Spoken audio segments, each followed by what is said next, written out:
Подобного рода проверки проводятся ежегодно в канун новогодних и рождественских праздников. Основная их цель – мониторинг качества продаваемого пиротехнического товара, исключение контрафакта как основного источника потенциальных пожаров и серьезных травм для покупателей.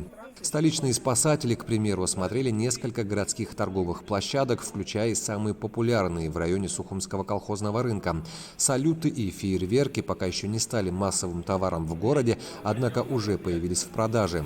Сотрудники МЧС проверили условия хранения данного вида изделий, напомнили продавцам о правилах противопожарной безопасности при продаже пиротехники и об ответственности в случае нарушения установленных норм. Статистика за минувшие годы достаточно тревожна. Число пожаров по причине некачественной пиротехники неуклонно растет. По итогам проверок у сотрудников спасательного ведомства появились вопросы. По ним были сделаны конкретные предписания и предупреждения владельцам торговых точек.